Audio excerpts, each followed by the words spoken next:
আসসালামু আলাইকুম প্রিয় শিক্ষার্থীবৃন্দ, আশা করি সকলে খুবই ভালো আছো। ইউকে কোচিং কর্তৃক আয়োজিত নবম দশম শ্রেণীর কেমিস্ট্রি বইয়ের চ্যাপ্টার 5 এর ধারাবাহিক পর্বের আজ প্রথম পর্ব।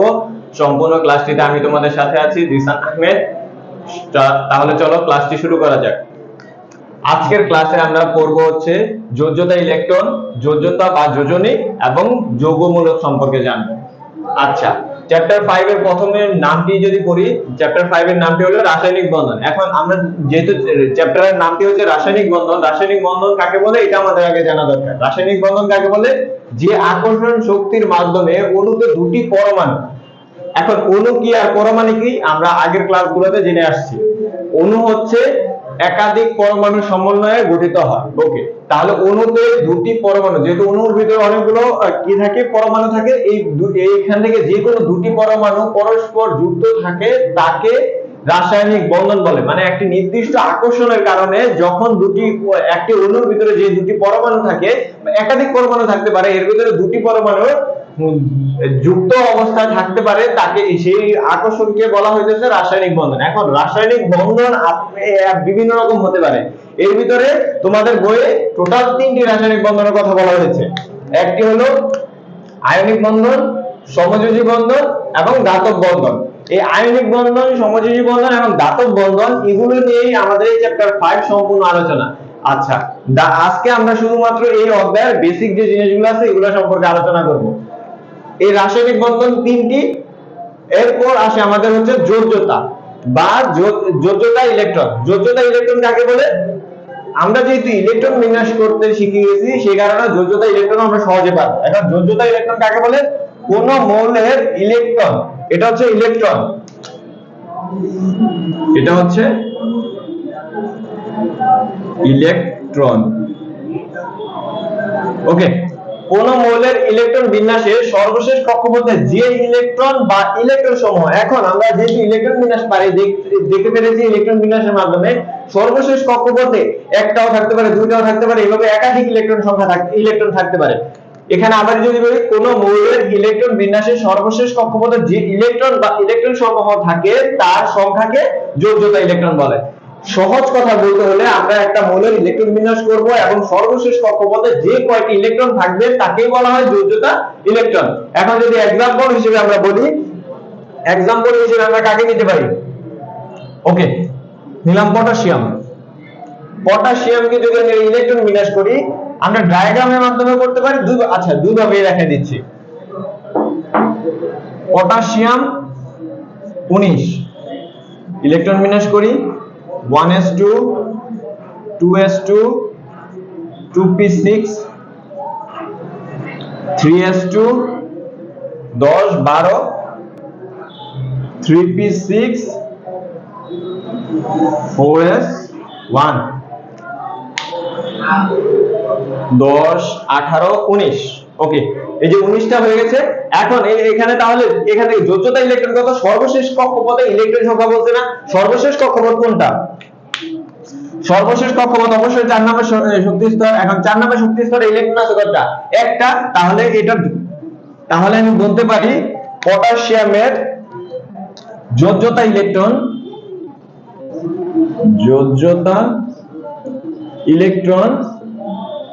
1। যোজ্যতা ইলেকট্রন 1। কথা ক্লিয়ার? আচ্ছা, এখানে এতটুকু বলতে পারলাম। এখন এটাতে এভাবে না করে যদি আমি ডায়াগ্রাম আঁকে, মানে একটা চিত্রের মাধ্যমে করি, আমরা কি চিত্রের মাধ্যমে শিখছি না? এখন আচ্ছা, এটা থাক। পটাশিয়াম প্রথম শক্তি স্তর 2টা ইলেকট্রন, দ্বিতীয় শক্তি স্তর 1 2 3 4 5 6 7 8 8টা ইলেকট্রন, তৃতীয় শক্তি স্তর 1 2 3 4 5 6 7 8 চতুর্থ শক্তি স্তর একটা আছে, এই যে এখানে একটা দিলাম। এখন এই চিত্র দ্বারা আমরা বুঝতে পারি কি সর্বশেষ কক্ষপথ 1 2 3 4 4 নম্বর কক্ষপথে সর্বশেষ কক্ষপথ, এই সর্বশেষ কক্ষপথে একটি মাত্র ইলেকট্রন আছে। তাহলে যোজ্যতা, পটাশিয়ামের যোজ্যতা ইলেকট্রন সংখ্যা কত? পটাশিয়ামের যোজ্যতা ইলেকট্রন সংখ্যা হচ্ছে 1। তাহলে আমরা যে কোনো মৌলের যদি ইলেকট্রন বিন্যাস পারি তাহলে আমরা যোজ্যতা ইলেকট্রন বের করতে পারবো। এখন যোজ্যতা ইলেকট্রনটাকে কাকে বলে আমি যদি আবার এখানে বলি, কোন মৌলের ইলেকট্রন বিন্যাসের সর্বশেষ কক্ষপথে যে ইলেকট্রন বা ইলেকট্রন সমূহ থাকে, এখন এখানে একটা আছে, এখন অন্যান্য মৌলের ভিতরে একটা নাও থাকতে পারে, একাধিক থাকতে পারে, এই কারণে বলা হয়েছে ইলেকট্রন সমূহ থাকে তার সংখ্যাকে, সেই সংখ্যাগুলোকে যেমন 1 2 3 4 সেই সংখ্যাগুলোকে বলা হইতেছে যোজ্যতা ইলেকট্রন সংখ্যা বা যোজ্যতা ইলেকট্রন। এটুকু কি আমরা বুঝতে পেরেছি? এই অধ্যায়ে আমরা প্রথমে বললাম হলো রাসায়নিক বন্ধন। রাসায়নিক বন্ধন কাকে বলে? রাসায়নিক বন্ধন বিভিন্ন রকম হতে পারে। এখানে আমাদের তিনটা রাসায়নিক বন্ধনের কথা বলা হয়েছে, একটা হলো আয়নিক বন্ধন, সমযোজী বন্ধন, আর একটা হলো দাতব বন্ধন। পরে আমরা শিখলাম হলো যোজ্যতা ইলেকট্রন। এখন যোজ্যতা ইলেকট্রন যদি শেষ করি, যোজ্যতা ইলেকট্রনের পর আমাদের কাছে আছে হচ্ছে ওকে, এতক্ষণ আমরা শিখলাম হচ্ছে যোজ্যতা ইলেকট্রন। এখন শিখবো যোজ্যতা বা যোজনী কাকে বলে। যোজ্যতা বা যোজনী কাকে বলে? অণু গঠনকালে মানে অণু গঠন করার সময় অবশ্যই একাধিক পরমাণু প্রয়োজন হয় অণু গঠন করতে হলে। অণু গঠনকালে কোন মৌলের একটি পরমাণুর সাথে একটি মৌলের মানে কোন একটি পরমাণু গঠন করার সময় একটি মৌলের একটি পরমাণুর সাথে অপর একটি মৌলের পরমাণু যুক্ত হওয়ার ক্ষমতাকে, এখানে কথাটা একটু উল্লেখ রাখতে হবে, তা হচ্ছে ক্ষমতা। মানে একটি মানে দুইটি আলাদা আলাদা পরমাণু এর ভিতরে একটা আরেকটার সাথে যুক্ত হওয়ার যে ক্ষমতা, ওই ক্ষমতাকে বলা হইতেছে যোজ্যতা বা যোজনী। কথাটা ক্লিয়ার? আগেরটা ছিল যোজ্যতা ইলেকট্রন। যোজ্যতা ইলেকট্রন কাকে বলে?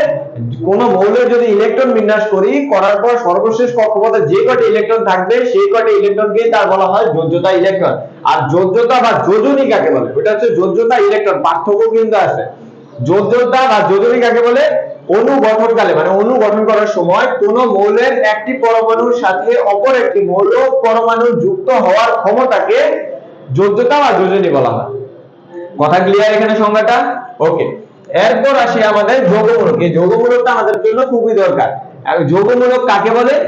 একাধিক মৌলের কতিপয় পরমাণু বা আয়ন পরস্পরের সাথে মিলিত হয়ে ধনাত্মক বা ঋণাত্মক আধান বিশিষ্ট একটি পরমাণু গুচ্ছ তৈরি করে।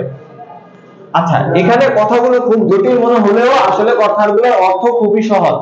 আমি যদি আবার এখানে বলি একাধিক মৌলের কতিপয় পরমাণু মানে একাধিক মৌলের কিছু পরমাণু যখন পরমাণু বা আয়ন পরস্পরের সাথে মিলিত হয়ে একাধিক মৌলের পরমাণুগুলো একটা আরেকটার সাথে মানে যুক্ত হতে হলে অবশ্য আধান বা আয়ন তৈরি করতে হয় বা পরমাণুর মাধ্যমে যুক্ত হয়, পরস্পরের সাথে মিলিত হয়ে যখন একটি ধনাত্মক বা ঋণাত্মক, সেটা ধনাত্মক হতে পারে ঋণাত্মক হতে পারে, হয়ে যখন একসাথে অনেকগুলো পরমাণু হয় তখন এটাকে আমরা বলতে পারি পরমাণু গুচ্ছ তৈরি করে। এটি একটি মৌলের আয়নের ন্যায় আচরণ করে। এখানে আরেকটি মূল বিষয় হচ্ছে এটা একটা কি এর মতো, এখানে প্রথমে তো হচ্ছে পরমাণু গুচ্ছ তৈরি করবে এবং আয়নের ন্যায় আচরণ করবে। আয়নের ন্যায় আচরণ করে এই ধরনের পরমাণু গুচ্ছকে যৌগমূলক বলা হয়। এখন একটা এক্সাম্পলের দ্বারা পুরো ক্লিয়ার হয়ে যাবে। এখানে যেমন অ্যামোনিয়াম আছে, অ্যামোনিয়ামের সঙ্গে কি NH4 প্লাস কেন? এই যে বলছি ধনাত্মক এবং ঋণাত্মক আধান যুক্ত হবে, এটা হচ্ছে একটি যৌগমূলক। এটি হচ্ছে একটি যৌগমূলক। এখন এই যৌগমূলকটা কিভাবে গঠিত হয়েছে? এই যৌগমূলকটি গঠিত হয়েছে একটি নাইট্রোজেনের সাথে তিনটি হাইড্রোজেন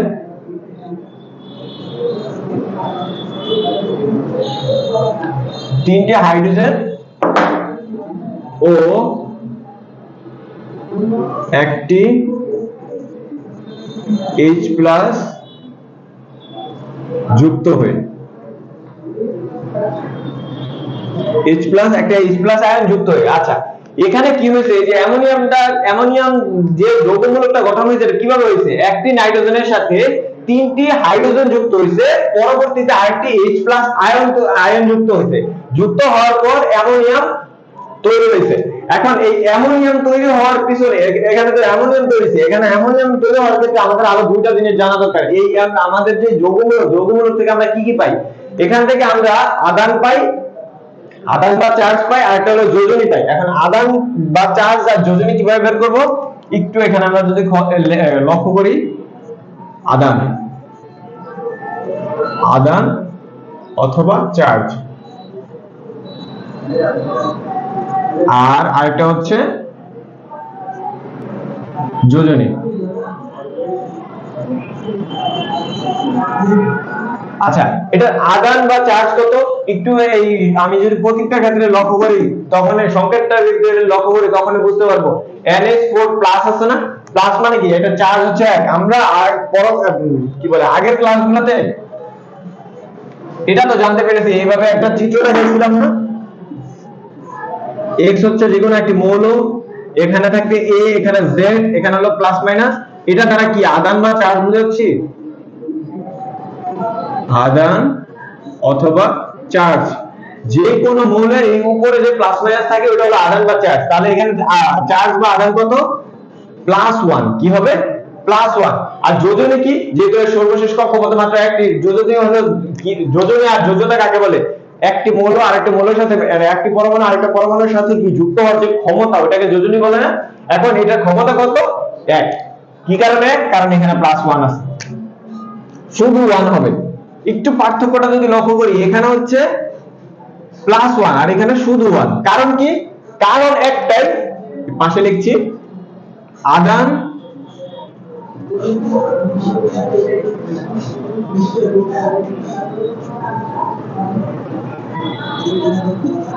আদান ধনাত্মক বা ঋণাত্মক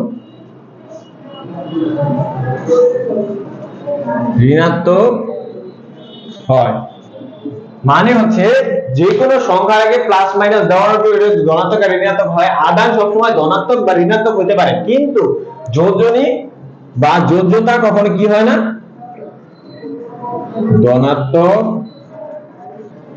বা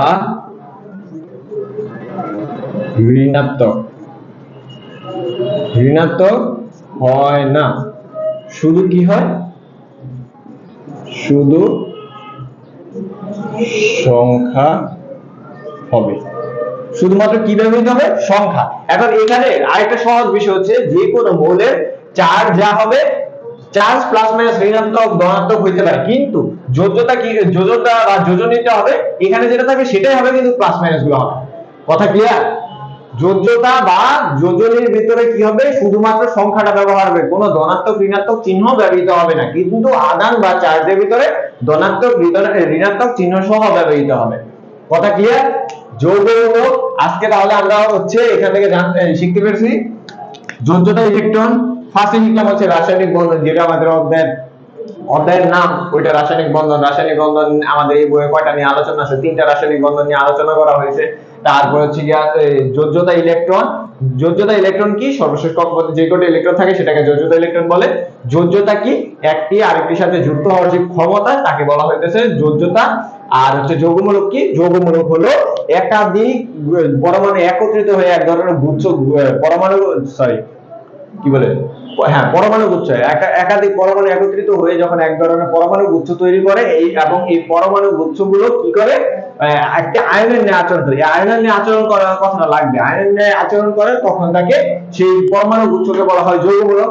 এখন যৌগমূলক থেকে আমরা কি কি বের করে দেখলাম? আদান এবং চার্জ। আদান কখনো কি কি হতে পারে না? না, আদান সবসময় ধনাত্মক এবং ঋণাত্মক হয়, এবং কি বলে যোজনী কখনো কি হয়? ধনাত্মক ঋণাত্মক হয় না, শুধুমাত্র সংখ্যাগুলো হয়। ক্লাসে আমরা জানবো অষ্টক এবং 2 এর নিয়ম সম্পর্কে। এই ক্লাসের পর্বের 1 এ আমরা জানতে পেরেছি রাসায়নিক বন্ধন। রাসায়নিক বন্ধনের তিনটি বন্ধনের কথা আপনাদের বইয়ে বলা হয়েছে। একটা হলো আয়নিক বন্ধন, সমযোজী বন্ধন, আর একটা হলো দাতব বন্ধন। এখন এখানে আমরা প্রথমে যদি এই অষ্টক নিয়ম, প্রথমটা হচ্ছে অষ্টক নিয়ম, দ্বিতীয়টা হচ্ছে 2 এর নিয়ম। অষ্টক নিয়মের যদি সংজ্ঞাটা বা অষ্টক নিয়মটা কি সেটা যদি বলতে যাই, অণু গঠনকালে, অণু গঠন করে কিভাবে? একাধিক পরমাণু একত্রিত হয়ে এক নির্দিষ্ট বন্ধনের মাধ্যমে যে অণু গঠন করে। ওকে, অণু গঠনকালে কোন মৌল ইলেকট্রন গ্রহণ বর্জন, এই গ্রহণ আর বর্জনটা একসাথে হয়। মানে একসাথে হয় বলতে কি, যে কোনো ইলেকট্রন গ্রহণ করতে পারে আর বর্জন করতে পারে। একটা যে কোনো একটা মৌল ইলেকট্রন গ্রহণ করবে, আরেকটা মৌল ইলেকট্রন বর্জন করবে। আর আরেকটা হচ্ছে ভাগাভাগি। আরেকটা কি? ভাগাভাগি, বা ইংলিশে যেটাকে আমরা শেয়ার বলি। শেয়ারের মাধ্যমে তার সর্বশেষ শক্তি স্তরে 8টি ইলেকট্রন, কয়টি ইলেকট্রন? 8টি, যেহেতু নামই হলো অষ্টকের নিয়ম, তাহলে কি করতে হবে, 8টি ইলেকট্রন থাকতে হবে, 8টি করে ইলেকট্রন ধারণের মাধ্যমে। আচ্ছা, 8টি ইলেকট্রন ধারণ করতে চাই কেন? কারণ আমাদের যে পর্যায় সারণীর মৌলগুলো আছে সবাই চায় কি বলে গ্রুপ 18 এর যে মৌলগুলো আছে মানে নিষ্ক্রিয় যে গ্যাস, সেটার 18 গ্রুপের যে মৌলগুলো আছে নিষ্ক্রিয় গ্যাস, ওই নিষ্ক্রিয় গ্যাসের মতো আচরণ করতে চায়। এই কারণে ইলেকট্রন নিষ্ক্রিয় গ্যাসের ইলেকট্রন বিন্যাস লাভ করতে চায়। আর এই নিষ্ক্রিয় গ্যাসের ইলেকট্রন বিন্যাস লাভ করতে হলে সর্বশেষ কক্ষপথে 8টি ইলেকট্রন থাকে, আর একে বলা হয় অষ্টক নিয়ম।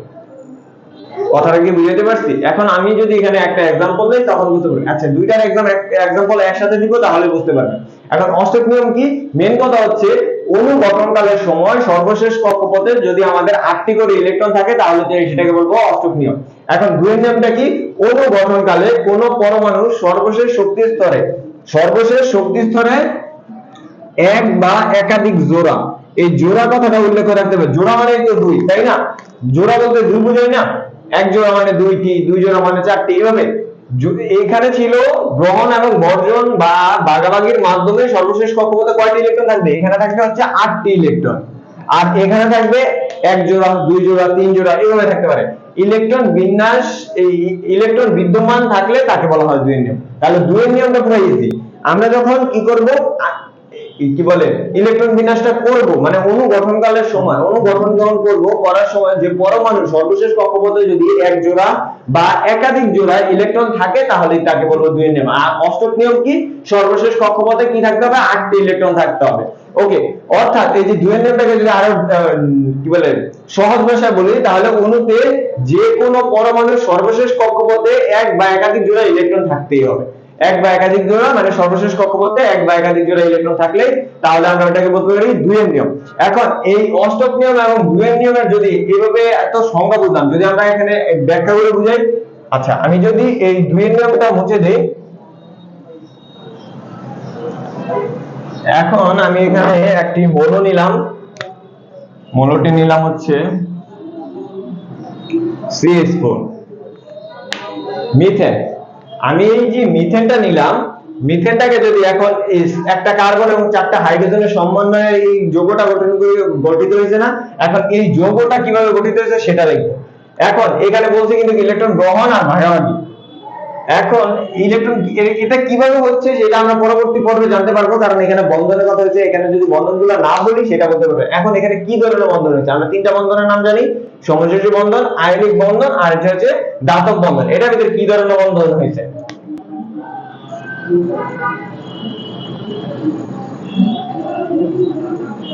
এটার ভিতরে হয়েছে সমযোজী বন্ধন। ওকে, এই সমযোজী বন্ধনটা কিভাবে কাজ করে? সমযোজী বন্ধন ইলেকট্রন ভাগাভাগির মাধ্যমে কাজ করে। এখন আমি যদি চিত্র থাকি, একটা কার্বন, আচ্ছা আকার কার্বনের যদি আমি ইলেকট্রন বিন্যাস, আচ্ছা পাশেও করতে পারবো, ইলেকট্রন বিন্যাস, কার্বনের ইলেকট্রন বিন্যাস কত, 1s2 2s2 2p2 6, আর হাইড্রোজেনটা তো সবাই জানি, হাইড্রোজেন 1, তাহলে 1s1 শেষ। এখন আমি যদি এখানে চিত্রটা আঁকি, এখানে কেন্দ্রে থাকবে কার্বন। আচ্ছা, কেন্দ্রেই কেন কার্বন থাকবে, কেন্দ্রেই কেন কার্বনটা থাকবে, এটা হচ্ছে কার্বনের কেন্দ্র। এই মানে এখানে একটা কার্বন আর 4টা হাইড্রোজেন আছে না, এখন ভিতরে মাঝখানে কেন আমি কার্বনটা রাখবো, কারণ কার্বনের সংখ্যা একটা আর হাইড্রোজেনের সংখ্যা 4টা, এই কারণে চারটা হাইড্রোজেন চারদিকে থাকবে এবং একটা কার্বন মাঝখানে থাকবে। প্রথম কক্ষপথে 2টা ইলেকট্রন আছে, দ্বিতীয় কক্ষপথে 4টা ইলেকট্রন। এই যে প্রথম কক্ষপথে 2টা, দ্বিতীয় কক্ষপথে 4টা, 4টাকে 4 দিকে দিই, 1 2 3 4। ওকে, এখন হাইড্রোজেন আছে কয়টা, 4টা, এখানে 4টা হাইড্রোজেন একই, হাইড্রোজেনে যেহেতু একটাই, এই যে হাইড্রোজেনের একটাই এখানে দিয়ে দিব। ইলেকট্রন কি করতেছে, এখন দেখেন এটার সাথে মিলছে নাকি, ইলেকট্রন ভাগাভাগি করতেছে। এখানে ভাগাভাগি করছে, কার্বনের একটা ইলেকট্রন, হাইড্রোজেনের একটা ইলেকট্রন ভাগাভাগি করছে, মানে পুরোপুরি দান করে দেয়, কিন্তু দুইজনে উপকৃত হচ্ছে। এখানে হাইড্রোজেনে কার্বন উপকৃত হচ্ছে, হাইড্রোজেন উপকৃত হচ্ছে। সেম ভাবে এখানে আঁকবো,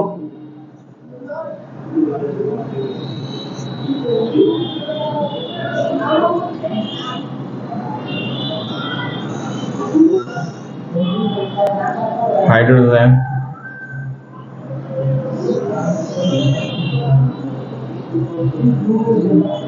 হাইড্রোজেন। ওকে, এখানে কি চারটা হাইড্রোজেন কমপ্লিট হয়েছে। এখন এখানে দেখেন তো এই অষ্টকীয় বলছিলাম কি সর্বশেষ কক্ষপথে 8টি ইলেকট্রন থাকতে হবে। কার্বনের সর্বশেষ কক্ষপথে কয়টি ইলেকট্রন আছে? যেহেতু এটা 1 নাম্বার কক্ষপথ, এটা 2 নাম্বার কক্ষপথ। 2 নাম্বার কক্ষপথে কয়টি ইলেকট্রন আছে? এক জোড়া, দুই জোড়া, তিন জোড়া, চার জোড়া, টোটাল কয়টি হলো?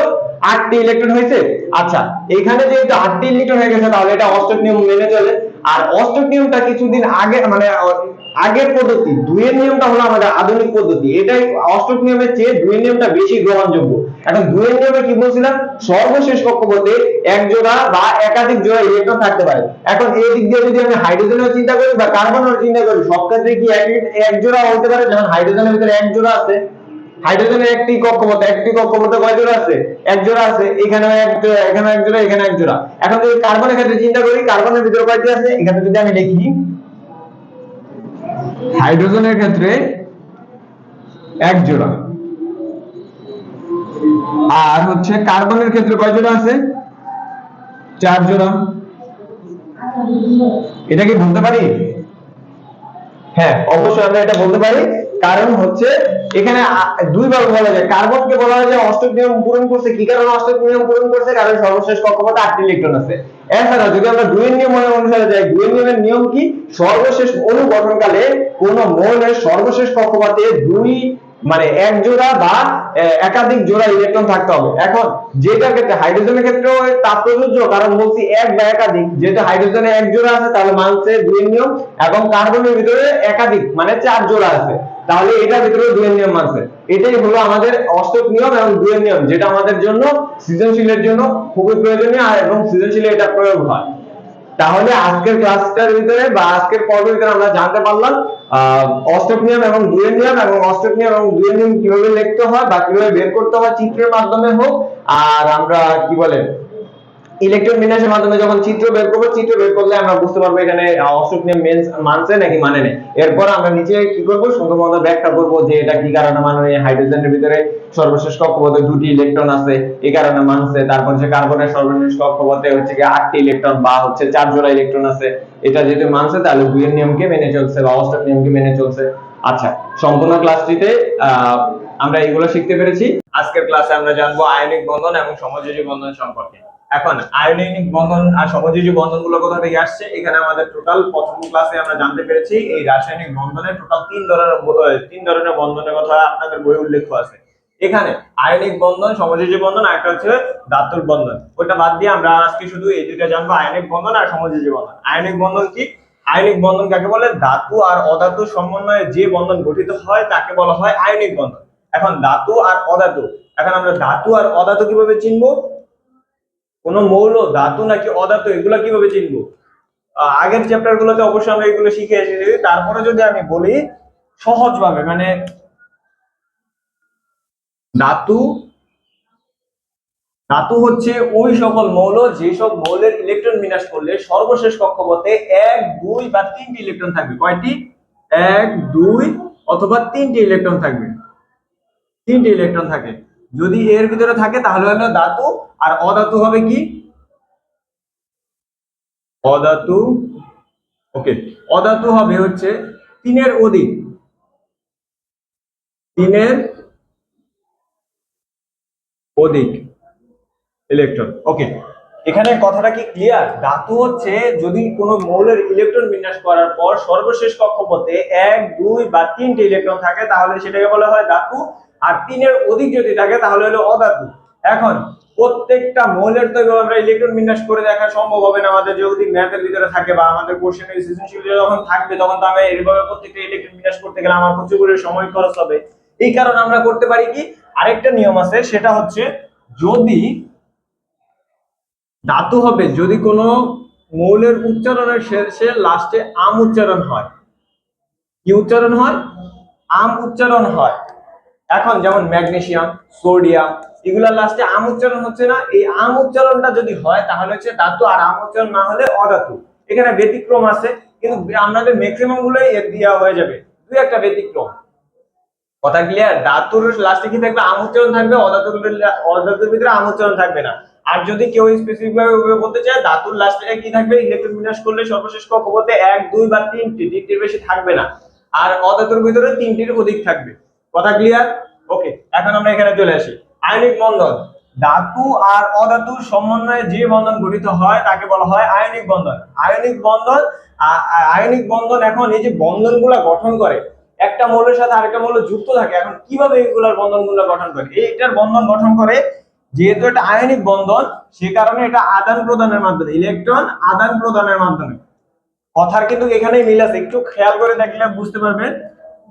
সরেয়া দিয়ে আয়নিক বন্ধন, সরেয়া দিয়ে আদান প্রদান, সহজ কথা। প্রথম অক্ষর মনে রাখলে আমাদের পুরো মুখস্থ কিছু নাই, আমরা প্রথম অক্ষর যদি মনে রাখি আমরা শর্টকাটে এইভাবে মনে রাখতে পারি। এখানে সরেয়া দিয়ে শুরু হয়েছে আয়নিক বন্ধন, আর এখানে সরেয়া দিয়ে শুরু হয়েছে আদান প্রদান। তাহলে বুঝতে পারলাম আয়নিক বন্ধন আদান প্রদানের মাধ্যমে ইলেকট্রন মানে রাসায়নিক বন্ধনটা গঠন করে। কথা ক্লিয়ার? এবার আসি আমরা সমযোজী বন্ধন, এগুলো আমরা एग्जांपल দেখব।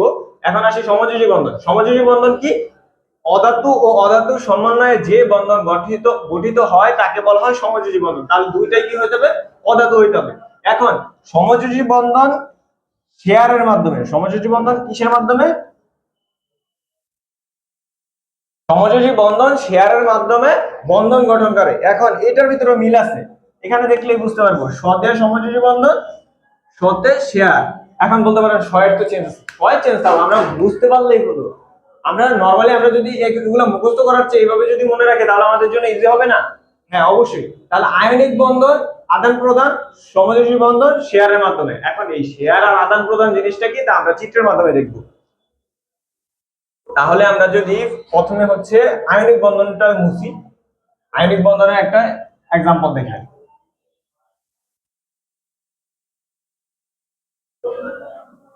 সমযোজী বন্ধনটা মুছে দেই।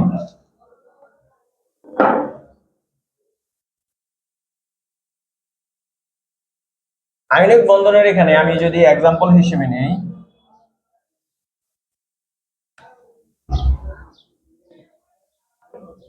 Sodium chloride. ওকে, এটাকে আমি एग्जांपल হিসেবে নিলাম, সোডিয়াম ক্লোরাইড। এখন একটু এদিকে খেয়াল করলেই বোঝা যাবে এখানে দুইটা মৌল আছে, একটা হলো সোডিয়াম আর একটা হলো ক্লোরিন। এখন সোডিয়াম কি ধাতু নাকি অধাতু? এখানে উচ্চারণে আসি, এখানে এটার লাস্টে কি উচ্চারণ আছে? আম উচ্চারণ আছে, তাহলে এটা কি? ধাতু। এটা কি?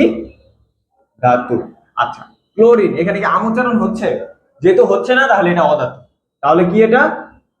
অধাতু। ওকে, ধাতু আর অধাতুর সমন্বয়ে যে বন্ধন তৈরি হয় তাকে কি বলে? আয়নিক বন্ধন। তাহলে অবশ্যই এটা কি হবে? ধাতু প্লাস অধাতু ইকুয়াল টু আয়নিক বন্ধন, আয়নিক বন্ধন। দেখেন আয়নিক বন্ধনের ক্ষেত্রে বলছি কি ইলেকট্রন আদান প্রদান, তাহলে আমি এখানে ব্র্যাকেটে যদি পুরোটা লেখা দিই আরো আমাদের জন্য সহজ হচ্ছে না? আদান প্রদান। ওকে, আদান প্রদানের মাধ্যমে কি করে ইলেকট্রন মানে বন্ধনটা গঠন করে। এখন আমরা দেখি, এখন সোডিয়ামের কি করব? সোডিয়াম ভিতরে লিখি সোডিয়াম। সোডিয়ামের ইলেকট্রন যদি করি, প্রথম শক্তি স্তরে কয়টি ইলেকট্রন থাকে? 1 2 1 2 3 4 5 6 7 8, টোটাল হলো 10টা, আর থাকে একটা। ওকে, এই একটা এখানে দিলাম। এখানে কি সোডিয়াম সম্পূর্ণ হচ্ছে? এবার আমি কি করি? ক্লোরিন আঁকি। এখানে আবার ক্লোরিন আঁকতে হবে। ক্লোরিন 1 2 3 4 5 6 7 8 9 10 11 12 13 14 15 16 17। আচ্ছা, আমাদের টোটাল 18টা 17টা না? এখান থেকে আমি একটা মুছে ওই পাশে দিই, মানে আমাদের চিত্র সুবিধার্থে একটু দেখতে যাতে সুন্দর দেখা যায় বোঝার জন্য। এখানে যোগফল, কারণ এই দুটো যোগফলে একটি ধাতু একটা অধাতু সমন্বয়ে তো আমাদের সমযোজী আয়নিক যৌগ গঠিত হবে। তাহলে এটা সোডিয়াম হচ্ছে ধাতু আর ক্লোরিন হচ্ছে অধাতু। এখন সোডিয়ামের সর্বশেষ কক্ষপথে 1টি ইলেকট্রন আছে, এখানে ক্লোরিনের সর্বশেষ কক্ষপথে 60টি ইলেকট্রন আছে। প্রত্যেকটি মৌল চায়, আমি আগের ক্লাসে এটা বলেছি যে প্রত্যেকটি মৌল চায় হচ্ছে সর্বশেষ কক্ষপথে 8টি ইলেকট্রন, যাতে 8টি ইলেকট্রন থাকে। এই 8টি ইলেকট্রন থাকলে সেটাকে আমরা অষ্টকের নিয়ম বলতে পারি। আবার আধুনিক ভাষায় এটাকে কি বলে, যদি দুইয়ের নিয়মও বলা হয়, যদি একের অধিক এক এক জোড়া মানে এক জোড়া থাকতে পারে বা একের অধিক জোড়া ইলেকট্রন থাকে তো এটাকে দুইয়ের নিয়ম বলা যায়। ওকে, এখন এখানে সর্বশেষ কক্ষপথে 8টি ইলেকট্রন থাকবে কেন? সবাই চায় তার নিকটস্থ নিষ্ক্রিয় গ্যাসের মতো আচরণ করতে। তাহলে আমাদের এখানে দেখেন সোডিয়াম 8টি ইলেকট্রন যদি পূর্ণ করতে চায় ওর আরো 60টি ইলেকট্রন দরকার। কখনো কেউ কাউকে এতগুলো ইলেকট্রন, সর্বোচ্চ 3টা ইলেকট্রন দিতে পারে। এখন 1 2 বা 3টা ইলেকট্রন, এই ম্যাক্সিমাম গুলোই 1 2 বা 3টা ইলেকট্রন ত্যাগ করে, এর চেয়ে বেশি ত্যাগ করে না। আর যেহেতু ওর সর্বশেষ কক্ষপথে 1টি ইলেকট্রন আছে, ওটা যদি ত্যাগ করে দেয় তারপরে কিন্তু দ্বিতীয় শক্তি স্তরে তার 8টি ইলেকট্রন পূর্ণ আছে, তাহলে এটা 8টি ইলেকট্রন পূর্ণ হয়ে যাবে। এটা এখানে ক্লোরিনের ক্ষেত্রে সর্বশেষ কক্ষপথে 60টি ইলেকট্রন আছে। ও যদি এই সোডিয়ামের 1টি ইলেকট্রন গ্রহণ করে ক্লোরিন, তাহলে ওরও 8টি ইলেকট্রন, সরি, সর্বশেষ কক্ষপথে 8টি ইলেকট্রন পূর্ণ হয়ে যাবে। এই কারণেই ও কি করবে, আমি যদি দেখাই, এখান থেকে এই একটি ইলেকট্রন এখানে দিয়ে দিবে। এখানে দিয়ে দিলে, আমি অন্য একটি কালার দিয়ে দেখাচ্ছি, এইখানে আমাদের আরেকটি নতুন মানে এইখান থেকে এটা এসে এখানে চলে আসবে। তখন চলে আসলে কিরকম হবে চিত্রটা?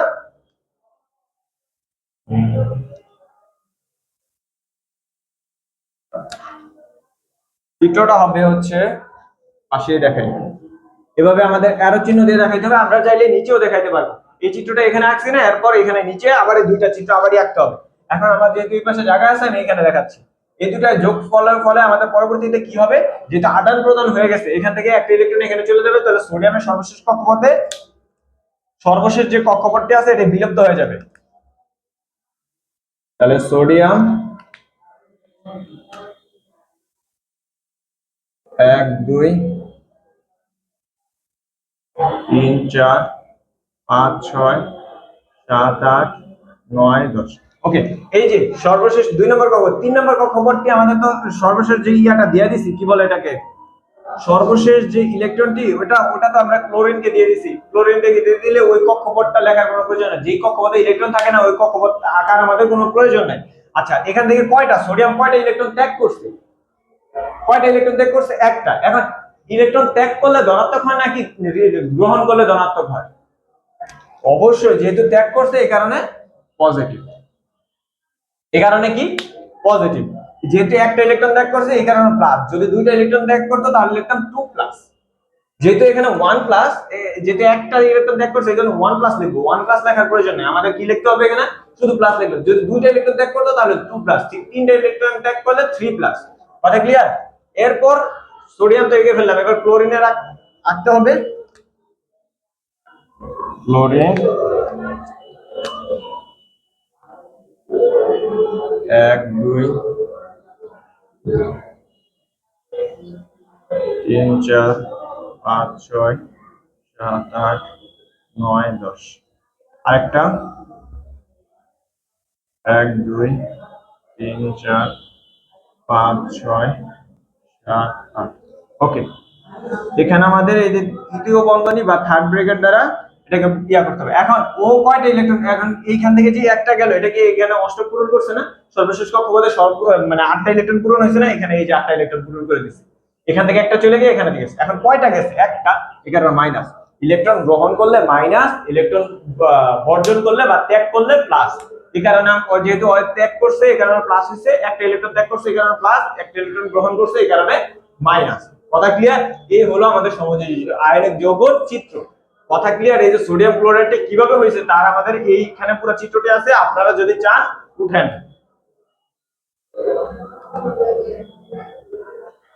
কথাটা কি বুঝাতে পারছি? এখানে সোডিয়াম ক্লোরাইড হচ্ছে আমাদের একটা আয়নিক বন্ধন গঠন করছে। কিভাবে আয়নিক বন্ধন গঠন করছে তা আমরা এই চিত্রের মাধ্যমে পুরো বুঝিয়েছি। প্রত্যেকটি আয়নিক বন্ধনের চিত্র এইভাবে করে হবে। কথা ক্লিয়ার? শেষ। ওকে, তাহলে আমরা পরবর্তীটাতে যাই।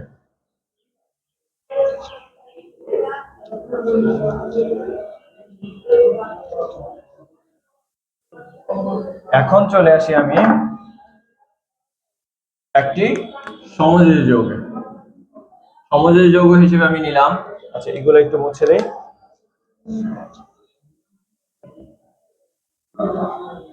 এখন আসি সমযোজী যৌগে। সমযোজী যৌগ হিসেবে আমি নিলাম CCl4। CCl4 মানে হচ্ছে টেট্রাক্লোরোমিথেন।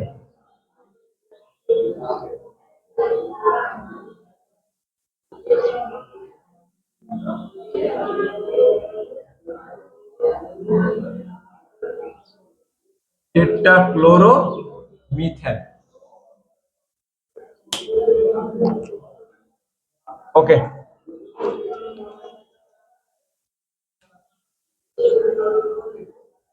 আচ্ছা এখান থেকে আমরা বুঝলাম হচ্ছে CCl4 হচ্ছে টেট্রাক্লোরোমিথেন। এখানে যদি আমি আবারই আসি, এখানে কার্বন আছে আর ক্লোরিন আছে।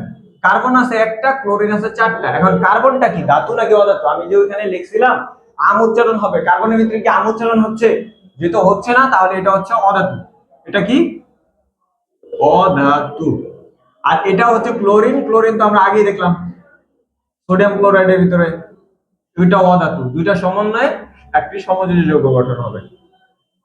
সমযোজী বন্ধন বা সমযোজী যৌগ, যেটা যে যৌগটা গঠিত হয় সেই যৌগটাকে বলা হয় সমযোজী যৌগ।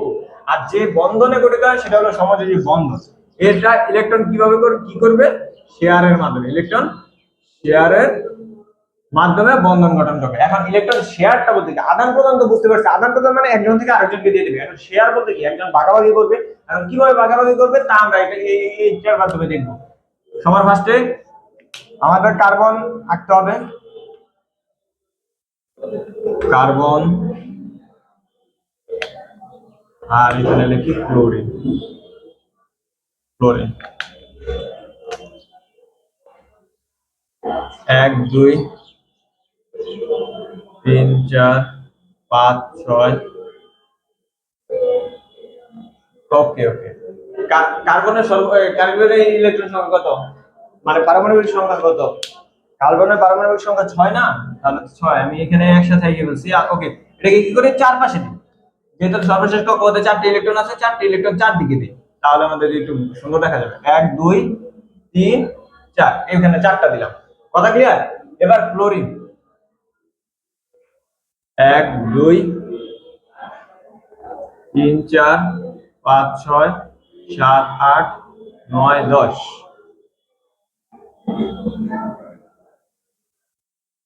11 12 13 14 15 16 17।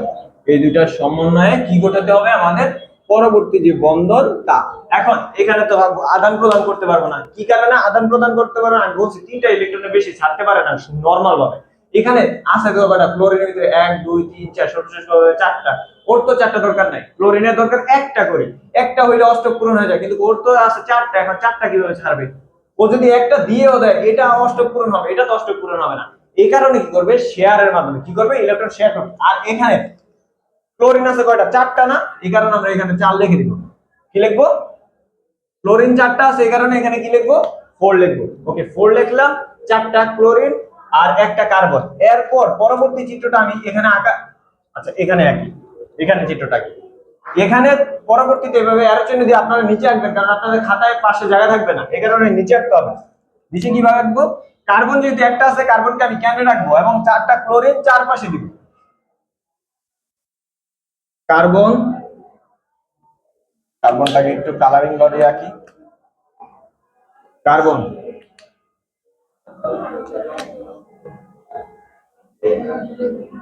1 2, দ্বিতীয় কক্ষপথটা একটু বড় আঁকি। ওকে, 1 2 3 4, এটার সাথে কার্বনের মিল আছে। ওকে, এবার কি করব? ক্লোরিন কয়টা আছে? 4টা। এটার সাথে একটা, এটার সাথে একটা, এটার সাথে একটা, এটার সাথে। কেন 4টা 4 সাথে দিব কেন? কার্বন জানি, কারণ জানি ক্লোরিনের মাত্র একটা ইলেকট্রন হইলেই অষ্টক পূরণ হয়ে যাবে। ক্লোরিনের কয়টা ইলেকট্রন হইলে অষ্টক পূরণ হবে? কারণ সর্বশেষ কক্ষপথে কয়টি আছে? 2 4 6 আর 1 7। 8টি হইতে হলে আরেকটি ইলেকট্রন দরকার, এই কারণে 4টার 4 দিকে দিয়ে দেব। যেটা আমাদের কাছে আছে এই 4টা, আর এই সর্বশেষ কক্ষপথে আছে ওই ইলেকট্রন 4টা, তাহলে 4টাকে 4 দিকে দিয়ে দিব। দেই ক্লোরিন, এখানে একটা ক্লোরিন, এখানে একটা ক্লোরিন, এখানে একটা ক্লোরিন। এখন ক্লোরিন গুলো যে দিলাম চিত্রটা আঁকতে হবে, আঁকি। 1 2 3 4 5 6 7 8 9 10। পরবর্তীটা এইটার এই রেখার উপর দিয়ে যাবে। চিত্রটা অকওয়ার্ড হয়ে গেছে, সমস্যা নেই। আমাদের চিত্রটা আপনারা তো, আমি তো এখানে কাটা কম্পাস ইউজ করি না, আপনারা কাটা কম্পাস ইউজ করে সুন্দর করে চিত্রগুলো আসবেন। এই চিত্রগুলো সুন্দর হইতে হবে। এখন এখানে দেখেন, চিত্রটা কমপ্লিট করি তারপর আমি বলতেছি আবার। ওকে, এখন দেখেন তো এখানে কার্বনের একটা, ক্লোরিনের যে সর্বশেষ এখানে যেটা ছিল, এটাকে কি করছি আমি, এটার সাথে এই রেখার সাথে মিক্স করে দিচ্ছি। এটা হলো শেয়ার। শেয়ার মানে কি, দুজনে ভাগাভাগি হবে, এখানে দুজনে উপকৃত হবে। আর আদান প্রদানের ভিতরে পুরো ছেড়ে দিবে ইলেকট্রন, কিন্তু কেউ এখানে ছাড়বে না, কিন্তু দুজনে বেনিফিট ভোগ করবে। এখন কিভাবে, সেটা হচ্ছে সর্বশেষ কক্ষপথে ক্লোরিনের 7টা আছে, একটা লাগে, ওর কার্বন থেকে একটা নেবে। কিন্তু কার্বনও বলছে কি, কার্বনের কাছ থেকেও ওই যে একটা ইলেকট্রন শেয়ার করবে, সেটা হচ্ছে ক্লোরিনের চেয়েও একটা ইলেকট্রন শেয়ার করবে। এই কারণে এখানে এটা হচ্ছে এই দুইটা ইলেকট্রন ও উপকৃত হবে, ও উপকৃত হবে। তাহলে ইলেকট্রন শেয়ার হয়েছে। সেম ভাবে আমি পরের গুলো আঁকবো। 1 2 3 4 5 6 7 8 9 10। পরের চিত্রটা এভাবে এখানে একটা ইয়া করবো, 1 2। কথা ক্লিয়ার? এই রেখাটার কি, এই উপরে যে রেখাটা আছে কার্বনের সর্বশেষ দ্বিতীয় নাম্বার যে কক্ষপথটা আছে সেটার উপর দিয়ে যাবে সব সময়। ইলেকট্রন যদি ইয়া হয়, কি বলে এটাকে, শেয়ারের মাধ্যমে হয়, তখন আমাদের চিত্রগুলো এরকমই হবে।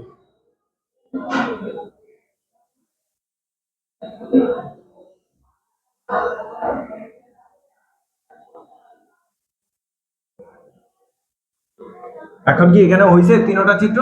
এই যে এবার লাস্টেরটা, 1 2 3 4 5 6 7 8 9 10 সর্বশেষ কক্ষপথ।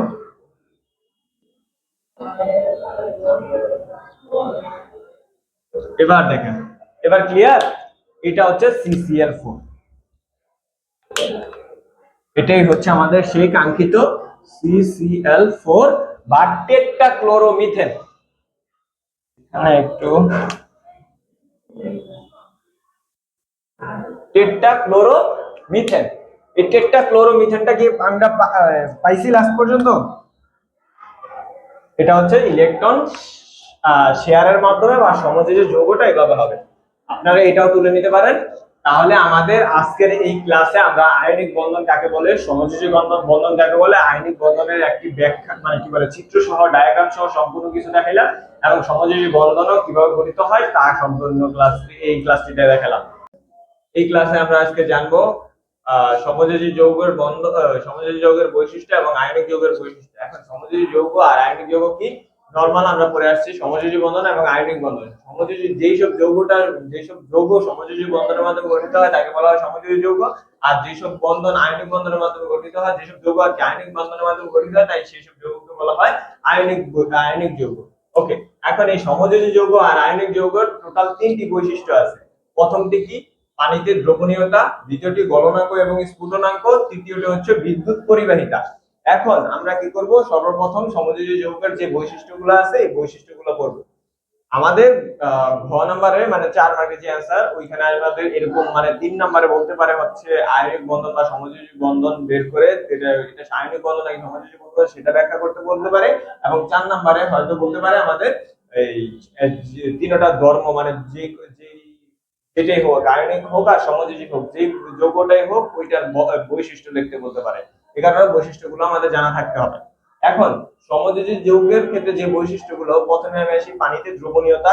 পানিতে দ্রবণীয়তা, সমযোজী যৌগে কোনো অ্যানায়ন বা ক্যাটায়ন তৈরি হয় না, ফলে এগুলো পানিতে দ্রবীভূত হয় না। এটা বলতে কি বোঝানো হয়েছে, সমযোজী যৌগে কোনো অ্যানায়ন বা ক্যাটায়ন কি, ইলেকট্রন আদান প্রদান করার ফলে, আমরা জানি ইলেকট্রন আদান প্রদান করার ফলে যে ইলেকট্রন ত্যাগ করে তাকে সে ধনাত্মক আয়নে পরিণত হয়, এবং যে ইলেকট্রন গ্রহণ করে তাকে সে হচ্ছে ঋণাত্মক আয়নে পরিণত হয়। এই ধনাত্মক আর ঋণাত্মককে অ্যানায়ন আর ক্যাটায়ন বলা হয়েছে।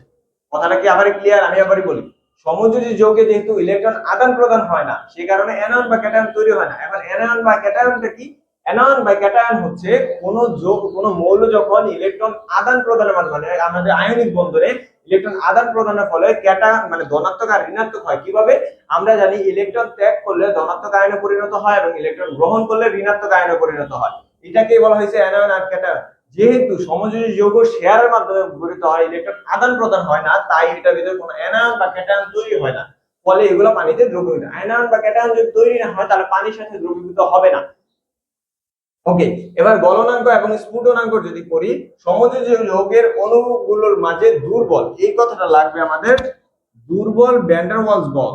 দুর্বল ভ্যান ডার ওয়ালস বল এটা হলো এমন একটা বল যেটা আমাদের বিভিন্ন যৌগের ভিতরে থাকে, কিন্তু হচ্ছে এই বলটা খুবই মানে কি বলে উইক, দুর্বল আর কি। এই দুর্বল বলটা হচ্ছে খুব কম তাপমাত্রায় এটা সহজেই ভেঙে যায়। অন্যান্য আয়নিক বন্ধন, যেমন আয়নিক বন্ধন বিদ্যমান হয়, আয়নিক বন্ধন অনেক শক্তিশালী বন্ধন, এটাকে ভাঙতে হলে অধিক পরিমাণে তাপের প্রয়োজন হয়, যা আমরা আয়নিক বন্ধনে গেলে আমরা বলবো। এখন আগে একটু ভ্যান ডার ওয়ালস বলটা কি সেটা বলি। ভ্যান ডার ওয়ালস বল হচ্ছে খুব দুর্বল বল, খুব কম তাপমাত্রায় আর খুব কম প্রেসারে এটা ভেঙে যায়। ওকে, সমযোজী যৌগের অণু সমূহের মাঝে দুর্বল ভ্যান ডার ওয়ালস বল বিদ্যমান থাকায় এরা সহজেই গলে যায়। যেহেতু সহজে গলে যায়, তাহলে এটার ভিতর থেকে যখন কোনো কিছু গলে যাবে, এটাকে আবার তাপ দিয়ে যখন আমরা বাষ্পে পরিণত করব বা বায়বীয় পদার্থে পরিণত করব, তাহলে এটাকে স্ফুটনাঙ্ক মানে ফুটতে শুরু করবে যে তাপমাত্রায়। ওই তাপমাত্রা, যেহেতু গলার তাপমাত্রাটা নরমাল, সেহেতু ফুটার তাপমাত্রাটাও নরমালি হবে, মানে কম হবে। এখানে তাহলে কি লেখা যায়? যেহেতু ভ্যান ডার ওয়ালস বল বিদ্যমান, তাই সহজে এটা গলে যাবে। তাই সমযোজী যৌগের বা এদের গলনাঙ্ক স্ফুটনাঙ্ক নিম্ন বা কম হয়। কথা ক্লিয়ার এতটুকু? ওকে, বিদ্যুৎ পরিবাহিতা। এই বিদ্যুৎ পরিবাহিতাটা আমরা পানির উপর ডিপেন্ড করে। এটা কিভাবে বলবো? আচ্ছা, আমরা নরমাল ভাবে জানি পানির ভিতরে বিদ্যুৎ পরিবহন করা, এবং যেটা পানিতে দ্রবীভূত হবে সেটাও বিদ্যুৎ পরিবহন করবে, নরমাল কথা। আমি আবার বলছি, যেহেতু পানিতে বিদ্যুৎ পরিবহন হয়, সে কারণে যদি পানি যেই সব যৌগ, সমযোজী যৌগ, আয়ন যৌগ, যেটা পানিতে দ্রবীভূত হবে সেটাতে বিদ্যুৎ পরিবহন করবে। যেহেতু এটা পানিতে দ্রবীভূত হয় না, এটাও বিদ্যুৎ পরিবহন করবে না। এখন আমরা একটু পড়ি তাহলে। সমযোজী যৌগে কোনো আয়ন বা মুক্ত ইলেকট্রন তৈরি হয় না। মুক্ত ইলেকট্রন তৈরি হয় কিভাবে? এই অ্যানায়ন বা ক্যাটায়নকে বোঝানো হইতেছে। অ্যানায়ন বা ক্যাটায়ন যখন আলাদা আলাদা পানিতে মিশ্রিত হবে, যদি দ্রবীভূত হইতো তাহলে আলাদা আলাদা থাকতো, ওইগুলো পানির সাথে মিক্স হইতো এবং ওইখানে বিদ্যুৎ পরিবহন হতে সহায়তা করতো। এখন যেহেতু এটা পানিতে দ্রবীভূতই হয় না, সে কারণে কি করবে না, এখানে মুক্ত আয়ন বা মুক্ত ইলেকট্রন তৈরি হয় না, ফলে এরা বিদ্যুৎ পরিবহন করে না। কথা ক্লিয়ার? আমাদের পানিতে দ্রবণীয়তার সাথে বিদ্যুৎ পরিবহনীয়তার মিল আছে। যেটা দ্রবীভূত হবে পানিতে সেটা বিদ্যুৎ পরিবহন করবে, যেটা পানিতে দ্রবীভূত হবে না সেটা বিদ্যুৎ পরিবহন করবে না। আর গলনাঙ্ক স্ফুটনাঙ্ক আমি বলছি সমযোজী যৌগের ক্ষেত্রে গলনাঙ্ক স্ফুটনাঙ্ক কম। কি কারণে? কারণ এর ভিতরে দুর্বল ভ্যান ডার ওয়ালস বল বিদ্যমান। কথা কি এতটুকু ক্লিয়ার? যদি এতটুকু ক্লিয়ার হয়ে থাকে তাহলে আমরা এখন শিখবো হচ্ছে যদি সম্পূর্ণ কি বলে এই সমযোজী যৌগটা শেষ হয়ে থাকে, তাহলে আমরা এখন শিখবো আয়নিক বন্ধন। তাহলে চলো শুরু করা যাক। তাহলে এখন আমরা শিখবো হচ্ছে আয়নিক যৌগের বৈশিষ্ট্য। আয়নিক যৌগের বৈশিষ্ট্যের ভিতরে প্রথমে আমি লিখলাম পানিতে দ্রবণীয়তা। পানিতে দ্রবণীয়তা ফার্স্টে সমযোজী যৌগের ভিতরে ছিল পানিতে দ্রবণীয়তা। সমযোজী যৌগ পানিতে দ্রবীভূত হয় না, কারণ আয়ন বা কি বলে ক্যাটায়ন বা অ্যানায়ন তৈরি হয় না, এই কারণে পানিতে দ্রবীভূত হয় না। ওকে, যদি আমরা এখানে দেখি, আয়নিক যৌগে পানিতে আয়নিত অবস্থা থাকে। আয়নিত অবস্থা মানে কি? তরল অবস্থা। মানে এখানে আয়ন তৈরি হয়, বিভিন্ন আয়ন তৈরি হয়, ধনাত্মক আয়ন, ঋণাত্মক আয়ন তৈরি হয়। আমরা জানি আয়নিক যৌগের ভিতরে কি হয়, একটা ইলেকট্রন ত্যাগ এবং গ্রহণের মাধ্যমে আয়ন তৈরি হয়। ওকে, এখানে বলছে আয়নিত অবস্থা থাকে। পানি একটি কি যৌগ? পোলার যৌগ। এখানে পোলার যৌগ বলা হয়েছে, এখানে পোল বলতে সেতু বোঝায় না। সেতুর দুই প্রান্ত থাকে, একটা ধনাত্মক, মানে সেতুর দুই প্রান্ত থাকে না, একটা সেতুর মতো তৈরি করে, এই কারণে বলা হয়েছে পানি একটি পোলার যৌগ। পানির ভিতরে দুটি অংশ থাকে, একটি ধনাত্মক অংশ, একটি ঋণাত্মক অংশ। ওকে, পানির দুটি পোলার সৃষ্টি হয়, একটি হলো ধনাত্মক অংশ বা ধনাত্মক পোল, আর একটা হলো ঋণাত্মক পোল। এখন পানির ধনাত্মক অংশ আয়নিক যৌগে আয়নিক যৌগে তাহলে একটি ধনাত্মক এবং ঋণাত্মক তৈরি হয়, আর হচ্ছে পানিতে ধনাত্মক ঋণাত্মক। এখন কথা হচ্ছে পানির ধনাত্মক অংশ আয়নিক যৌগের ঋণাত্মক অংশকে আকর্ষণ করে। পানির ধনাত্মক আয়নিক যৌগের ঋণাত্মক অংশকে, আবার এই পানির ঋণাত্মক অংশ আয়নিক যৌগের ধনাত্মক অংশকে আকর্ষণ করে। এই আকর্ষণের ফলে আয়নিক যৌগ কি করে? পানিতে দ্রবীভূত হয়ে যায়।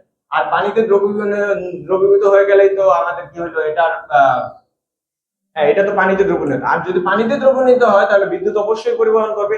আমি কিছুক্ষণ আগেই মাত্র বললাম যে যে যৌগ পানিতে দ্রবীভূত হবে সেটা বিদ্যুৎ পরিবহন করবে। এখন এখানে যদি বিদ্যুৎ পরিবহনটা দেখি আমরা আগে, আয়নিক যৌগ বিদ্যুৎ পরিবহন করে কি কারণে করে? আয়নিক যৌগসমূহ গলিত বলতে কি পানিতে মিক্স হয়ে যায়, গলিত বা দ্রবীভূত অবস্থায় থাকে, ফলে এখানে আয়ন তৈরি হয়। আমি আগেই বলছি এখানে আয়ন তৈরি হয়, যেহেতু আয়ন তৈরি হয় তা এই আয়নগুলো আবার কি করে? বিদ্যুৎ পরিবহন করে, তাই বলা যায় আয়নিক যৌগ বিদ্যুৎ পরিবহন করে। এই কথাটুকু ক্লিয়ার? এই কথাটুকু কি ক্লিয়ার সবার? একটু সবাই এখানে দেখেন যে এখানে হচ্ছে ফার্স্ট হচ্ছে পানিতে দ্রবণীয়তা, পরে হলো বিদ্যুৎ পরিবহন। এখন আমরা শিখবো হচ্ছে গলনাঙ্ক এবং স্ফুটনাঙ্ক। ওকে, আমরা এখন আয়নিক যৌগের যে লাস্ট দৈর্ঘ্যটা আছে বা বৈশিষ্ট্য আছে সেটা হলো গলনাঙ্ক এবং স্ফুটনাঙ্ক। গলনাঙ্ক স্ফুটনাঙ্কটা আমরা পরে লিখলাম, কারণ হচ্ছে গলনাঙ্ক স্ফুটনাঙ্কটা একটু বড়, এই কারণে আমরা পরে লিখলাম।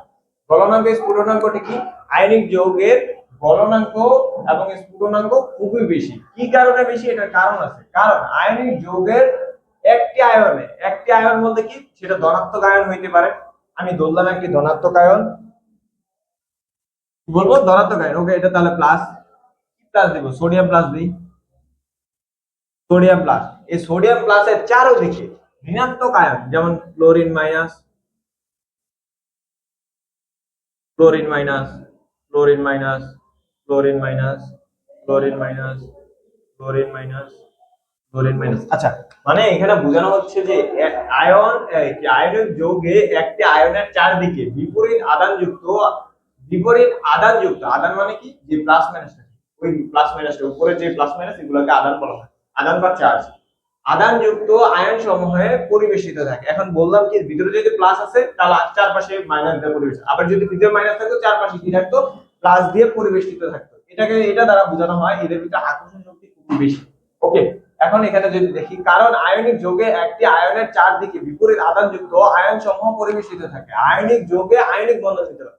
ফার্স্টে তো এতটুকু গেল যে এটার অনেক চারপাশে অন্যান্য আধান থাকে, এগুলোকে সরাইতে হইলে বা এদের ভিতরে যে বন্ধনটা ভাঙতে হলে অনেক বেশি শক্তির প্রয়োজন হবে।